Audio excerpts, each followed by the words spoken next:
To feel safe at work, right? But with today marking Workers' Memorial Day, one labor expert says enough is not being done to keep Iowa's employees safe. KCRG TV9's Abigail Curtin is live in Cedar Rapids at a Workers' Memorial Day event with more on some of the biggest issues Iowa employees face. Abigail? Well, as you can see behind me, there are several Iowans here gathering to memorialize the more than 50 people that lost their lives while on the job in 2023. And just a few hours ago, dozens more were doing the same thing in Iowa City. And one labor expert says enough is enough when it comes to Iowa's work safety guidelines.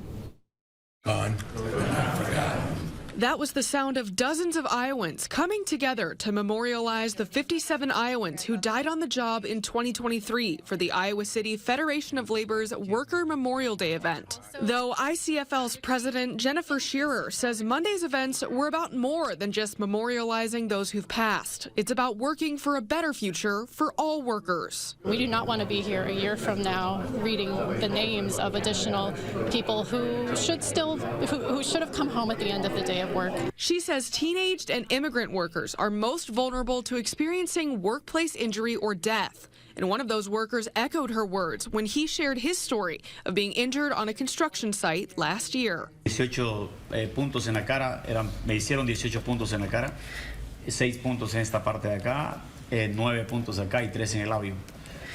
I was injured so badly that I needed 18 stitches in my face, 6 here, 9 here, and 3 more in my lip.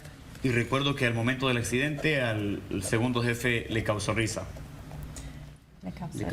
Oh, I remember that after the accident, the second in charge started laughing or smiling. But Shearer says one of the biggest issues facing all workers is the lack of enforcement of workplace safety guidelines, largely in part due to underfunding. We have, decades of OSHA laws on the books, but when our state OSHA agency is underfunded and understaffed and not actively in a position to robustly enforce those standards, then they really just end up being words on paper. And she argues by building safer workplaces for all, it'll be more than Iowa's workers that thrive. If we're lowering our standards in Iowa, we're putting ourselves in a position where we are at a very competitive disadvantage for retaining and recruiting the workers and the working families that we need for our businesses, for our economy, and for our communities to thrive.